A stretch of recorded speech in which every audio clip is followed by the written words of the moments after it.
Over to you, Mr. Efeni and Mr. Shibwali. Okay. Good afternoon, Dayo. Because I know you don't joke with that acknowledgement. Yes. So we start the review with this day, as usual, Nigeria's newspaper of record. The story above the masthead, Geregu Power restates commitment to Nigeria's power sector, highlights $550 million investment to date. Here's Geregu Power PLC, the first generating company to be listed in the Nigerian Exchange Limited, having their annual general meeting yesterday, and of course, restating their commitment to the power sector reforms which President Bola Ahmed Tinubu has put in place. And of course, what they have committed, and that's the company chaired by billionaire Femi Otedola. Yes. And since their arrival at the Nigerian Stock Exchange, of course, it's been good news for those who invested in that company. But more importantly, they are investing because they need to generate more power, and they have made a commitment. They have paid their shareholders. Yes, good dividend. That's what I'm saying. So they are doing very well. So they are smiling. For them. Yes, but more importantly is what they are doing in the power sector. Yes. Committed to generating more power, and I think if I look at how the Nation newspaper is reporting this story also, yes, they are going to increase their capacity, the capacity of their power station in Ajaokuta in Kogi State to 1,300 million megawatts of power. So that's some injection of more power, will be some injection of more power to the national grid. But we know that the problem is not just the generation these days.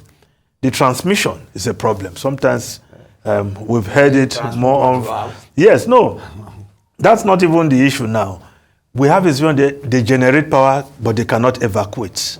See, that's distribution. Yes, distribution. Yes. You can't have it. Yes. You can't distribute what you don't have. No, you have to transmit first. No, they have to generate first. No, they generate. You have the TCN, Transmission Company of Nigeria, yes, which is still much in the government hand.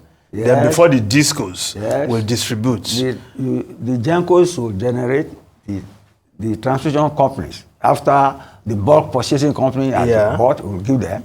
Then they will transmit, and the discos will distribute. Yes. So if they don't generate, there's nothing to. Yeah. So we need more generation because right now, given Nigeria's size and the economy, we need to generate more. But we must have the capacity to transmit and also distribute effectively. That's right. But many people at the receiving end, those are the consumers, especially the 5.8 million consumers who don't have meters.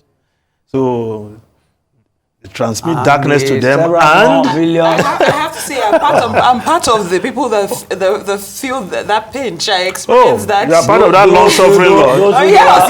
Ikeja Electric, they really served us some nice darkness for an extended period of time. Yeah. And sometimes if there's more transparency regarding what the issues might be when it comes to customers, if they present the real challenges, then you can actually come in or understand what's going on. But when you're left in the dark, literally, and in communication-wise, you don't even know what's going on. I'm under that disco also. Mm-hmm. One thing I know for sure is that they regularly send explanation to why maybe to my phone. Maybe in your district. But I think consumers who suffer the brunt of darkness and get estimated billing is something we have to address in this country. Whether whatever disco is responsible for their area. And just also to the consumer's credit, there was also a petition filed against the Ikeja Electric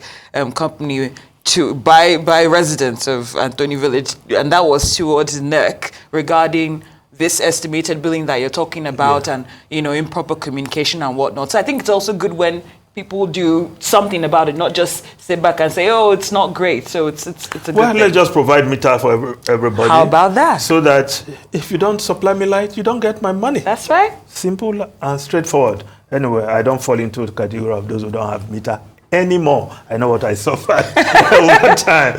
But let's look at the lead story of these day newspapers. Military remains committed to defeating insurgents, bandits. Chief of Army Staff Lagbaja declares, reiterates loyalty to Constitution.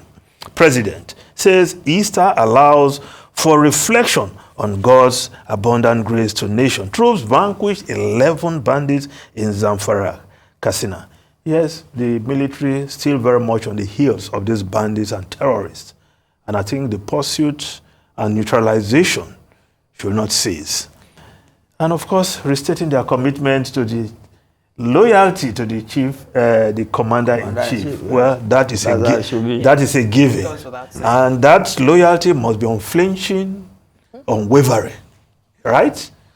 So, General Lagbaja there, in his Easter message to the men in uniform. Now, if we look at other newspapers, the Punch newspapers, of course, discos make 1 trillion naira amid grid crisis on metered customers, hit 5.8 million. Yes, Cynthia, you are one of those. We'll see how we can move you out of that lot. You see what they put here? Discos overgrew revenue by 30%. Yes. Yeah. Overbilled customers despite greed. Yes. That's what we have just discussed, you know. No, that's not what we discussed. No, we're talking about giving people darkness, she was collecting their money. Or not having light. Yeah. But you see, in spite of all this not having light, the discos are making profit. Exactly. Yes. Well, that's the Nigerian problem. Overestimated billing is part of that profit. That's right. So something is amiss. Yes. Something is very, very wrong with the power sector. Okay, well, the Guardian newspaper, how FX duty rates disparity, shipping charges compound inflation. Of course, many producers, manufacturers who import their goods, they've had to pay higher duties, which change from time to time in the wake of the fluctuating or the dwindling value of the naira. And of course, all that costs, they will pass it on to somebody, the consumer. So it's part of the inflation story. But another story on the front page of the Guardian newspaper, Third Mainland Bridge repairs cost federal government over 15.6 billion naira in 6 years. Well, in a couple of days, they will open it. They will open the Third Mainland Bridge. I believe. No, the Third Mainland Bridge. April 4th. Yeah, April 4th. That's the date given. But using that road well, it's like the money they spend this time is money well spent because the job has been properly done and smooth with solar street lights. Well, maybe that's the engineer Dave Umai touch. An engineer, I think, superb job. It's a superb job. No? Yes. I just hope commitment. Dave Umai, yes, is very committed to this road. Well, which means all the stories from Ebonyi about his construction and all that, they are no fluke really. So he's showing it at the federal level, and I just hope he will take all the roads along, including the Benin Wari Road, the federal road for that matter. Other ministers will emulate it. Yes. Well, if we look at the Vanguard newspaper, one story there, Okwama, how soldiers, villagers died. Eyewitness says Bayelsa militant leader Amagbayan, not from Okwama, notes leader from Okoloba led the army to Okwama, reveals the conspiracies. What transpired on March 14 allow Okwama to bury the dead residents. Well, the Okwama story is still there. Yes, a lot of the residents also died, and they are not having the opportunity to give them burial. I'm sure the president will visit that. Now, one of the foreign newspapers now, the Financial Times of London, Turkish opposition emphatic win in big cities deal heavy blow to Erdogan. Of course, ruling AKP defeated in local polls. And of course, the voters were also inflation. was the inflation crisis, was responsible for the voters voting against the AKP party, Erdogan's party. Now he has admitted defeat. He has accepted defeat. That they will re-strategize and make sure they perform better. This is what is important. Yes. No? Well, it may in just the major cities, the a opposition won. Yes. Even in Istanbul. And Ankara. All right. Well, it's a big election year globally, so let's see if any more ruling parties will tumble this year. I know we're all watching UK, US, yes, and even many South elections Africa. this year. Exactly. Almost 40 nations. Mr. Dayo Shobole, Mr. Emmanuel Ifeni, thank you so much for your time today. Very much appreciated.